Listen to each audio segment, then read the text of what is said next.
Hello everybody, welcome to the United Stand. This is your latest Manchester United news and transfer news, as well as a preview for a massive game against AC Milan on Thursday in the Europa League. Welcome to the United Stand. Europa League, and I must admit I'm very excited about this. I do like Italian football. I do like Italian food. I don't think they'll be serving up a lasagna on Thursday or even a spag bowl, but I like Italian things. And look, AC Milan are a club with a lot of history, as we know, and looking forward to it. So we'll be talking about that. I think they've got as many injury problems as we've got, to be fair. But first story I want to talk about, the elite game, says Ben. It was an elite game. I remember Man United playing AC Milan a few times under Sir Alex, and they gave us a bit of a good hiding a couple of times, really. Look, different times. We should both be in the Champions League. We should both be challenging for titles. I mean, they are technically challenging for a title at the moment. They're second in Serie A. But I want to start off with this story about Pau Torres, which is breaking, first of all, because I know people like the topical tings. So I just want to talk about Pau Torres. This is a story that's coming from the Manchester Evening News. Now, I've wound a few people up, as I have a inkling for doing. Basically just put on Twitter that I see that United are linked to the Spanish Lindelof. Looks like we're cutting costs again. Now, this has ignited a bit of a shitstorm, but I knew it would do because I did put a wink on it. Because many of you do call Pau Torres the Spanish Lindelof. Now, I don't normally do this, as you know. I normally have a very good grasp of what's going on with players in and around Europe and their potential to come to Manchester United. But I've got to be honest, I haven't really watched La Liga this season. I haven't watched La Liga this season, actually. I've watched bits of Europe, and I've watched bits of those teams that have been playing in Europe, especially the Champions League, so Sevilla, Real Madrid, Barcelona. But La Liga, no, I haven't really watched it this year, and there's numerous reasons for that. I just think that there's so much football, and also I just think it's a bit of a shit league now compared to some others. So I haven't watched a lot of it. But in fairness, this story is basically saying that Manchester United would be the front runners ahead of Manchester City, and both clubs are interested in Pau Torres. The story's weird. It's coming from Manchester Evening News. So, give it a bit of credence there, because Manchester Evening News, as we know, they do have links into Manchester United. But I don't know whether this story is more about talking about the centre-back solutions, sort of talking about the centre-back options. My feeling about Pau Torres, before I give you the positives, is that this is a cheaper option. This is a £40 million signing instead of a £60 million signing. And I think when you pay £60 million, you get Koulibaly, you get Koundé, you get Varane. When you pay £40 million, you start getting Pau Torres. When you pay 30, you maybe get Badiashile, Tyrone Mings, people like that. So I feel that Pau Torres is... There is a stigma attached to Pau Torres that he's a cheaper signing, and that is maybe why Man United's ears are pricking up. However, Spain pick him most of the time, so he can't be bad, says Robert McCormack. I think it's a bit unfair to call him the Spanish Victor Lindelof. Now, I've got to bow down to better knowledge this season. I haven't watched Villarreal. The last time I watched Pau Torres was probably towards the end of last season when we were being linked to him there. What I can say, he's left-footed. He's a left-footed centre-back. They're quite rare in the fact that, available good left backs. He does play for Spain. People say he's the new PK. But what might interest you the most of all is two things. One, he was the quickest centre back in Spanish football last season. He clocked the quickest speed. Now, I must admit, clocking the quickest speed doesn't make you the quickest player, because there are players in the United squad that have clocked quick speeds. I think Wayne Rooney did it once, and you wouldn't say he was the quickest player. However, you've still got to be a quick player to clock a quick speed. Harry Maguire's not going to clock the quickest speed in the Premier League, no matter how quick the wind is behind him. So he is quick, Pau Torres, which is a tick in the box. He's left-footed, which is a tick in the box. He's 6'3", which is a tick in the box. A lot of people want a tall centre-back. And also, let's be honest, the Spanish league is technically very good. We saw that when we played Sociedad. Yes, we beat them, but they're technically good players. So if you are a centre-back and you're a good centre-back in La Liga, you're going to be used to a certain style of football that maybe we struggle against, which is the tiki-taka, the Man City way, which is obviously born in Spain with Pep. So there are positives about Pau Torres. I'm not going to dismiss it and say it would be a bad signing. I have a preference for Koundé, Koulibaly or Varane. If we don't get one of those three, I will feel that the manager has not been backed with first choices again, and we're going second, third choices. And I think Pau Torres, to me, is a good option who could be a good signing for Manchester United, but he's a second or third choice, maybe a fourth choice. And that disappoints me. I've got to be honest. So I'm not saying he's a bad player. I will listen to people who watch La Liga more than me this season. From what I've seen of him, and to be honest with you, it's not a lot in the last sort of 8 months. He does tick a lot of boxes. He's left-sided. He is quick.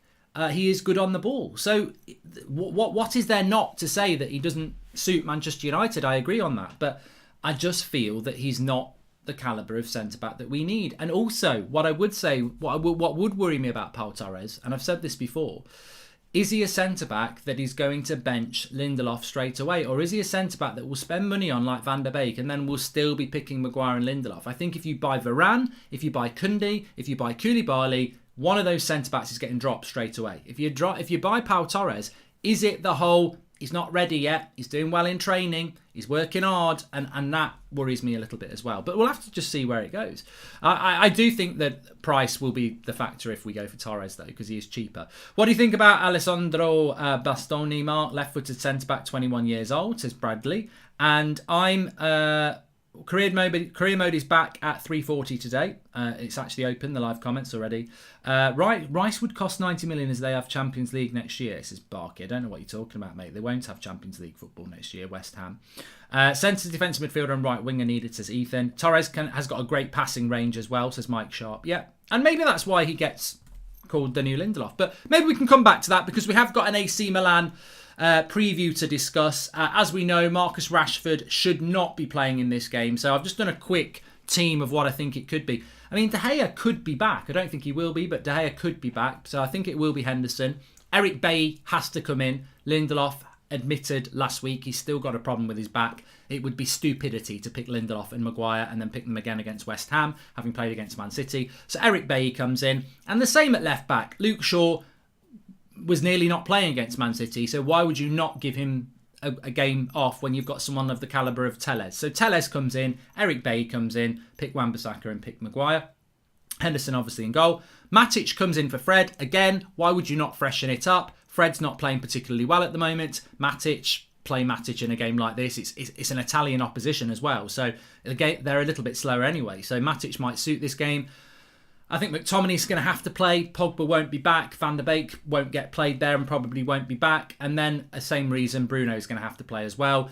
Dan James to the left with no Marcus Rashford. Martial up front, presuming Cavani's not back. And if he's not back, I'd keep Cavani back for West Ham anyway. And Mason Greenwood on the right. And that would be my starting 11. Because beyond that, if we have got no Pogba, if we have got no Van der Beek, if we have got no Cavani, and we have got no Rashford...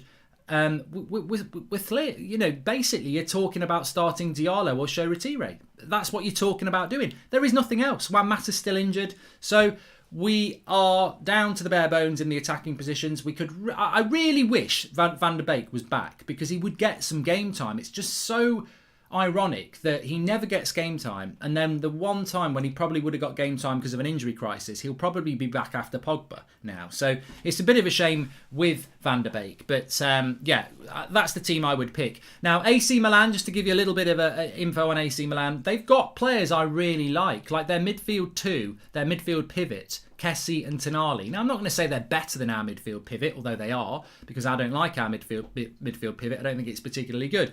But Serie A football compared to Premier League football, I think it's going to be really interesting. Tonali's a player I really like. Kessie's a player I really like. Looking forward to see what they do against Premier League opposition. I don't think they're going to tear it up, but it'd be interesting.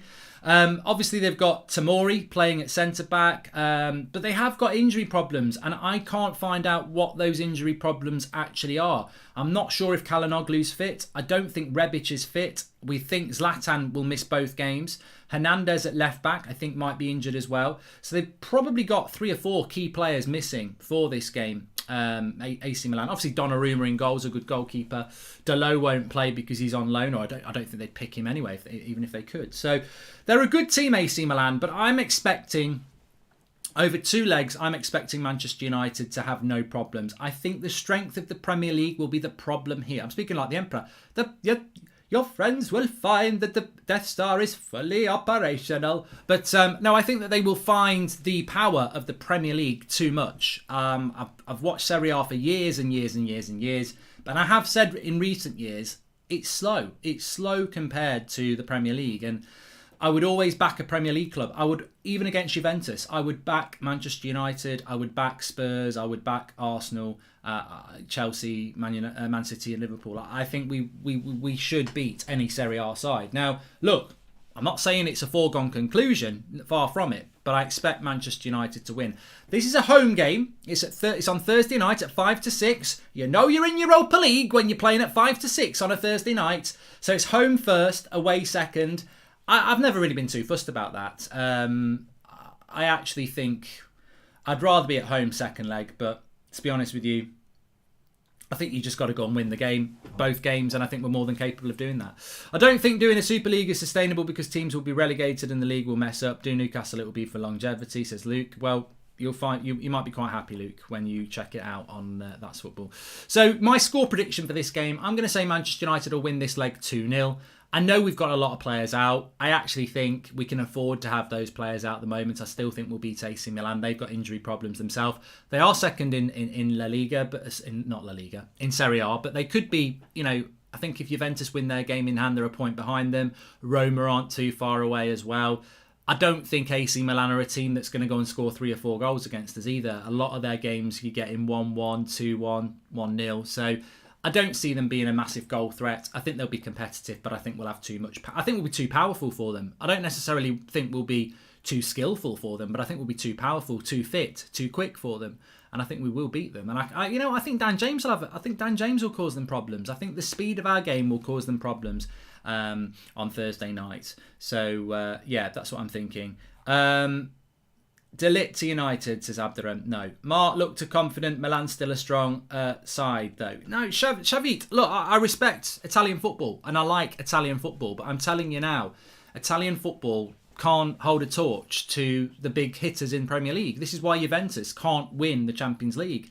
This is why they're struggling against Porto, because the league isn't quick enough. It's not. It's a slower league. This is why Ashley Young and Chris Smalling and every other English player that's heading over to Serie A is doing well, because it's a slower league for them. It's Ashley Young was finished in the Premier League and he's had a renaissance over there. Milan have no Rebic, Zlatan, Kalinoglu and Mandzukic, says Steve Locke. Well, as I suspected, I think Rebic is out for both legs. Mandzukic is out for both legs. Kalinoglu was a risk as well, and Zlatan, as we know. So they're missing 4 key players. Man United could say that we're missing players as well, obviously Pogba, but I'm confident that we'll win this game, and I don't really see any issue. And that is why I think Marcus Rashford should be kept out of it. And it is a big week for Solskjaer. It's a big week and a half, really. We've got 2 games against AC Milan in a week, both on Thursdays. We've got West Ham on Sunday night, and then we've got Leicester in the Cup. And I want to win them all. I do. I think it's so... Sorry. I don't know what's wrong with me at the moment. I'm very tired. I think it's so important. I think it's so important that we don't lose any of those games, really. And the AC Milan game, I'd say, as a 2-legged thing. I mean, you could lose one and still go through. But I want to go through in the Europa League. I think that's really important. I think it's essential that we beat West Ham.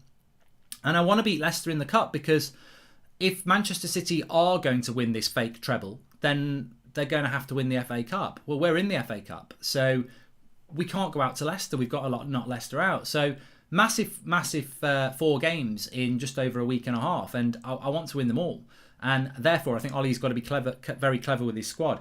He's got to leave Rashford out. He's got to be brave enough to leave Rashford out of this team. Now, Rashford won't want to be left out, but a sore ankle, we can. I think, what if you play Rashford against AC Milan and he aggravates it and he's out for a month? Well, he won't be playing in the second leg, but Rashford, to me, will be far more impacted for the second leg than he will be in the first leg anyway, so give him a rest. Barring the speed of their game, their season sounds like it's going to be the same as ours. Second with teams right behind and narrow wins sounds familiar, says Mark Dobby. And I was going to say that. I think you're absolutely spot on, Mark. Again, brilliant point. The similarities between Manchester United and AC Milan now are saddening. They're saddening. They are second, but nowhere near winning the title. Inter Milan wiped the floor with them the other week. They will not be getting into a title race. They will be hanging on to second. They're not in the Champions League. They're in the Europa League, obviously. They're a former great club that can't get back anywhere near close enough to being a true title contender. Champions League qualification is seen as a huge win for them. And they have got good players, but they don't have consistency. And they are a bit of a club living off a past name. So AC Milan, Manchester United, in many ways, this tie is a sad tie. It's a reminder of where we should be, but where we are now, and our seasons are very, very similar. Did you see Fabrizio Romano reply to a tweet about Max Aarons yesterday, saying Manchester United are looking at him? Was on the Koulibaly tweet, says Demon. I did. I meant to mention it this morning, actually. Manchester United again linked to Max Aarons. I don't think we ultimately will. I don't think Romano's wrong. I think he's just basically echoing an interest from Manchester United. But there's interest from Bayern Munich, there's interest from Everton. And I think he's more likely to go to Everton than Manchester United. I think Manchester United will not get Max Aarons because Everton would be a brilliant club for Max Aarons. Of course, Godfrey is formerly of Norwich, so there's a relationship there. Everton have definitely got the money. And Everton are a club that are looking to build. And Everton are a club that would probably start him. So if he comes to Manchester United, he won't start. Everton would probably happily pay 30 million. Man United would not want to pay 30 million for a backup right back. So I don't think Manchester United will get Max Aarons. Nothing against the player. I just don't think it. I think Everton's a better. You know what? I think Everton's a better move for him. I think Everton's a better move for his career than Manchester United. So I don't think we will end up with him. Hi Mark. Regardless of who we sign in the summer, do you think the board will feel they've given Ole Gunnar Solskjaer the necessary tools and expect to win the league? If Manchester United gave Ole Gunnar Solskjaer, Haaland, Sancho, Rice and Koundé, I don't think they have a right to expect the league because you've got to gel those players in. And as we've seen with Chelsea last summer, just because you buy the right players doesn't mean it's going to instantly work. So there is no demand Manchester United can have about winning the title next year, no matter what they do. Brighton, done you dirty last night. Do you play on PS4 or 5? What do you think of the PS5? I haven't got the PS5, John Smith. I'm one of the people that hasn't got one. So I play on PS4. JCC, not really interested in your comments. So stop spamming the United Stand about FIFA comments and crying because it's not the career mode you don't want it to be. If you don't want it to be, don't watch it. But this is the United Stand anyway. I've got rid of him, Steez, don't worry. Boring me, so he must be boring you. Just talking about the manager and Ole Gunnar Solskjaer for a minute. Obviously, Pochettino's gone to PSG. Allegri apparently about to go and manage Shakhtar. So that's another manager. If anybody's interested, I'm certainly not. I wouldn't want Allegri at Manchester United anyway. But another manager that potentially could have been a Manchester United option. Obviously, he's been out the game for about a year now. Is it a year or is it longer than a year with Allegri? But he is apparently going to go to Shakhtar the next. So, as I said this at the week. I said it on Friday and I said it to you on Monday morning. Manchester United categorically have got no plans and are in no discussions to bring any other manager in. So even if you are Ole out and even if this all goes to rat shit, I don't think they're going to sack him. And what I mean by that is if we don't finish it, imagine if we mess up top four and we win no trophies. I still think Solskjaer's here next season. Don't think Man United are looking to get rid of him. How they would do that, and I don't think this is going to happen anyway. This is just a hypothetical for people who maybe do want it to happen. If we get top four, he'll get a new contract, and I think we'll get top four. But if we didn't get top four and we didn't win a trophy, I still think Solskjaer would be the manager next year. How United would create that scenario, I don't know, because he's only got 1 year left on his contract. So how would you give him a new contract if he doesn't get top four? But we're definitely not into any discussions at all to bring in anybody else. So if this all went wrong, United are almost all in on Ole, because if it did go wrong, they're not talking to anybody else. They're not ready for anybody else. There's no plan for anybody else. The transfer activity that they've got planned for this summer isn't even finalised yet, but it's all around Solskjaer and what he wants. If we didn't get top four and it all fell apart and they had to remove Solskjaer and bring another manager in, they're not even talking to anybody else. So even if they did bring another manager in, that manager might not like the target. So what I'm trying to say is that I think whether you're Ole in, Ole out, Ole doubt, Ole shake it all about, you've really got to hope that Solskjaer is the manager in the summer, because if he isn't, the transfer summer would be a bloody nightmare. Because with Van Gaal, we were talking to Mourinho for months before that, and in those discussions was talking about transfer targets, which is why we could sack Van Gaal in May after winning the FA Cup, bring Mourinho in, and also just get Pogba, Zlatan and Mkhitaryan very, very quickly. And Eric Bailly. we got those deals done very, very quickly, didn't we? Straight after Jose. And that wasn't like, Jose's in the job, what do you want? Let's go. That's not United's way. That was talking to Jose for quite a while about targets, so we were ready. We're not talking to anybody at the moment other than Ollie. So if you want Ollie out, one, who's your manager going to be? And people will say Nagelsmann, but we're not even talking to Nagelsmann. And even if you did talk to Nagelsmann, you'd have to negotiate with Leipzig to get him out of Leipzig. And then you bring him in and you say, what players do you want? And then the summer's gone. So we need Ollie to get top four, and we need United to back Ollie. And then we need to see what happens next season. That's the most smooth running of things we can have, because there is no conversations going on with anybody else. There was with Pochettino, as we know. All last year there were talks with Pochettino just in case. At the moment there's no backup plan. It's all or nothing on Ollie, and that's why we need it to work out, really. So Allegri apparently off to Shakhtar Donetsk, and there was a story in Sport Witness I just wanted to bring in as well, that Juventus offering up Rabiot for Pogba. I mean, ultimately we're all going to say Rabiot off, which doesn't even make any sense. But no, of course, we're not going to want Adriano Rabiot as Manchester United. But it just, what it does do in my mind is what I said this morning. It just sharpens the mind that there is this possibility that Paul Pogba will leave. Strong possibility. And if Pogba goes, what do Manchester United do? Because it's not going to be the way you think it's going to be, is it? If Pogba goes, you've got to... What do you do? What do you do? And it depends on what Paul Pogba wants to do. I mean, I spoke to somebody the other week and they said we shouldn't keep Paul Pogba because basically we're just going to chuck a load of money at him because we're desperate. And if he stays because of a load of money, is that the sort of player that you want at Manchester United? And I was like, well, what do you mean by a lot of money? And they went, well, he's on about 300k a week now, isn't he? So they're probably going to give him 375k, make him the biggest earner at the club. Does he earn that? Does he deserve that over the last 3 years? No, he doesn't. And he doesn't want to be here. But suddenly he does want to be here because we're going to pay him huge amounts of money. What's that all about? When is this club going to actually start running properly instead of chucking money at things because they're scared, because they're not competent? I said, you know what? You make a good point. You do make a good point. I'm a big fan of Pogba, but he does want to go. Why would he stay now? Because we're throwing money at him, a lot of money, and he does get injured, and he has been inconsistent, and he is 28. And he didn't want to be here. So why are we chucking all that money at him to keep him? Because we're so incompetent that if he leaves, we're like, oh my God, what do we do? Whereas a competent club would say, do you want to go? Yeah, okay, sort of good move out. We'll let you go because we've got 2 or 3 other players lined up.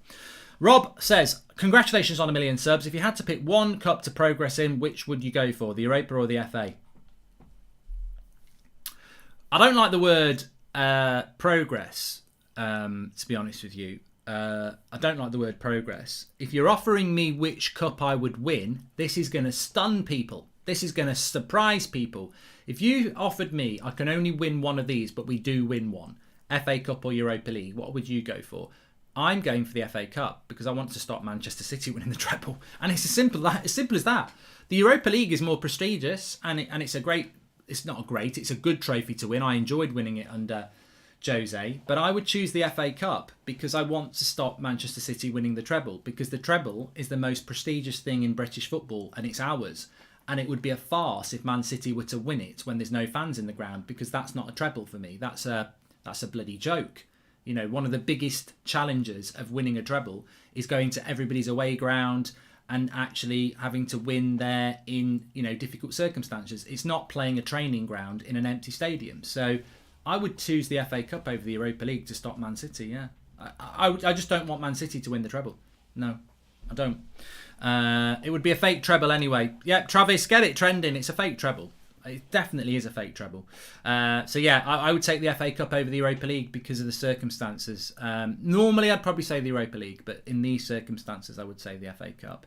So there you go. FA Cup any day, says Michael Atkinson. If they win the League Cup, Champions League and Premier League, isn't that a treble, says Marvin Ahem. Piss off. Sorry, Marvin. He makes good points, Marvin. I'm just shouting piss off out loud. The League Cup, the Champions League and the Premier League is not a treble. That is not a treble. This is what Liverpool tried to do this because they won the FA Cup, the UEFA Cup and the League Cup. Oh, we've won a treble. No, you haven't. The treble is the 2 most prestigious English cups, which is the Premier League and the FA Cup and the Champions League. That's a treble. Anything else is fake. And this one would be fake for Man City because there's no fans in the ground. So, yeah.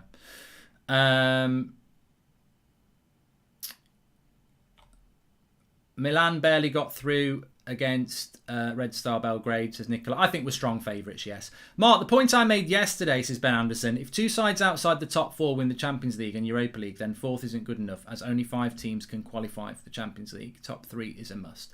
Yeah, I've heard this, actually. Alan, who emailed me about this, actually, today. If you're watching, shout out, pal. He was saying that if Liverpool win the Champions League from outside the top 4... that 4th place doesn't get Champions League. I don't know whether it's now further than that, because if Liverpool and, say, Spurs win the Champions League and the Europa League and they're outside the top 4, then maybe that happens. So, yeah, 4th place. But 4th place isn't good enough anyway, is it? 4th place probably would get us Champions League football, but from being 2nd to drop to 4th, I think that would be disappointment, wouldn't it? And it would also be a step backwards from 3rd of last year. Ty thinks Arsenal are on for the quadruple in a year, says Sam, instrumentals. I can't see Liverpool winning the Champions League anyway. I think that they're not going to be good enough at the moment. They can't beat Fulham. Hi Mark, excited for your career mode later, says Uncookie. Cool, it's about an hour's time. I think it's going to be a really good one, by the way, the career mode today. Some people might not be happy about the choice, but you will be happy with it. It'll be good. Hi Mark, I got a good question for you. Would Everton stop Man City from winning the FA Cup, says James, the music guy? No. Everton are not playing particularly well at the moment. I think Chelsea's still in the cup. We're in the cup. We're probably the 2, and Spurs. One of those 3 could beat them, but no. Idris says Pau Torres or Badashil. Torres, I think.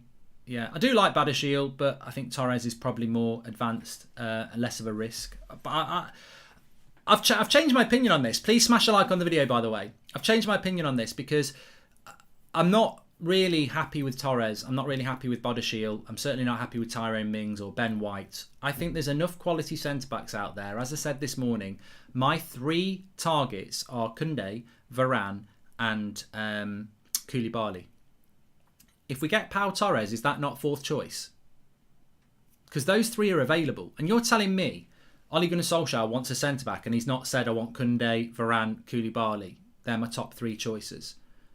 You've got Pau Torres, option 4 again. We can't keep doing this to our managers. We can't keep delivering 3rd and 4th targets. We can't do it. It clearly happened with Van der Beek. That's why he doesn't use him. We can't keep delivering 4th and 5th targets. It's not right. Doesn't mean that Van der Beek's not a good player. Doesn't mean that Pau Torres wouldn't be a good signing. But to me, it's very clear that they're not the top choices, and we need to go and get the top choices. That's what I demand. Won't happen though. Maximum of 5 teams per country. So yes, if Liverpool and say Arsenal win the Europa League, it would be useless, as Deno. Well, I think we can all sleep safe tonight because there's no chance Arsenal are winning the Europa League, is there? So that's fine. Spurs I'd be a little bit worried about with Mourinho. Varane will stay at Madrid, says Jasnol, and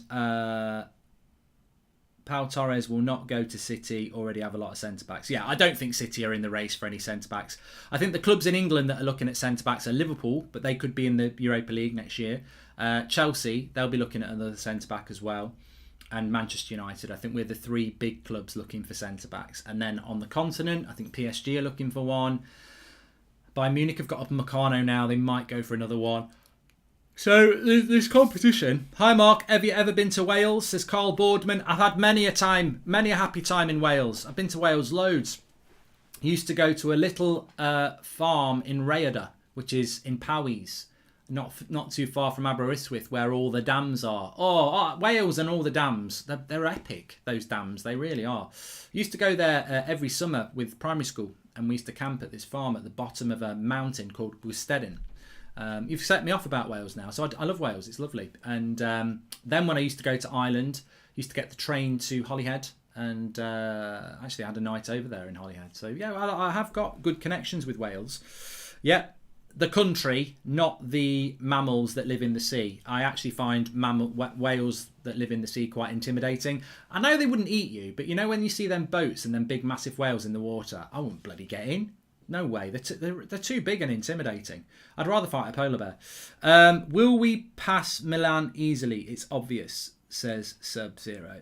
Look, never say something stupid like we're going to easily win a game of football, because as we saw at the weekend, how many people said Man City are going to beat us? We are favourites against AC Milan. I think we will beat them, but we beat Man City at the weekend. So, you know, you can't get too arrogant about these things, can you? How do we buy a good centre-back when we couldn't get Gabriel when only Arsenal wanted him? Well, you've got that wrong, because you just said, how do we buy a good centre-back, and put Gabriel in the same sentence. So, yeah. There is a 7 o'clock show tonight, Stanley, because it's going to be on at 7 o'clock tonight. Oh, it might be 7:30, actually. I think it's 7 o'clock tonight, actually. So, yeah. Excited for the career mode, says Cave. And did you see Chelsea? They were able to bring on Kante, Pulisic and Mount. Who can we bring on? Dan James. Well, we're starting Dan James at the moment. Yeah. What's happened about Rashford, Mark, says Ryan Smith. He's not got. Apparently, it's swollen, his ankle. It's not a bad injury, but he needs them rest. I mean, I'd love Rashford to start against AC Milan, but you know what? If I and you can put Rashford's well-being ahead of playing him in a game like this, then surely Solskjaer and the coaching setup can. I want Marcus Rashford to play every game because he's an exciting player. He's one of our best players, but I also want him to get fit. I want him to play against West Ham and Liverpool next month and Spurs, and I want him to play in the next round of the Europa League, and I want him to play in the semi-final of the FA Cup. There is absolutely no part of me that wants to see Marcus Rashford playing on Thursday night. I want him to have a rest. He's obviously got a swollen ankle. I want him to have a rest and be back for the West Ham game. So, yeah, I think that's the most important thing, to be honest with you. We need to put our best 11 against Milan because they for sure will use their best 11, says Football Edits. Well, they definitely won't, Football Edits, because they've got a load of injuries, so they can't put their best 11 out. Would you rather buy Haaland or Mbappe if you had to choose one? Says Awais. I'd always go with Mbappe. The semi-final of the FA Cup will be mid-April, Darren. And Football Manager is tonight, yes, Jamie. That'll be on Twitch. I'll give you the details on the Football Career Mode, which is in about an hour on That's Football. I've seen on multiple news outlets that Luke Shaw is missing the game due to a knock. Heard anything on this, Mark, says Ben Lloyd. I think Luke Shaw has to miss the game because he wasn't totally fit to play against Man City. So you definitely don't play Luke Shaw in this game. You don't play Lindelof because of his bad back. There's no news, Nabe, on any injuries. We don't know. We'll get this tomorrow lunchtime from Ollie in the press conference. We don't know about Cavani. We don't know about Van der Beek. We don't know about Pogba. And obviously we'll get an update on Rashford. So the assumption is that none of those players are going to be back. But we will see. We will see. Career mode's in an hour-ish. It's on That's Football, so you can join me there. Thanks everyone for watching, by the way. Please smash a like on the video. And can I just draw your attention to the video description? United Stand Picks is back again on Thursday night. Another £1,000 cash prize pot for the AC Milan game.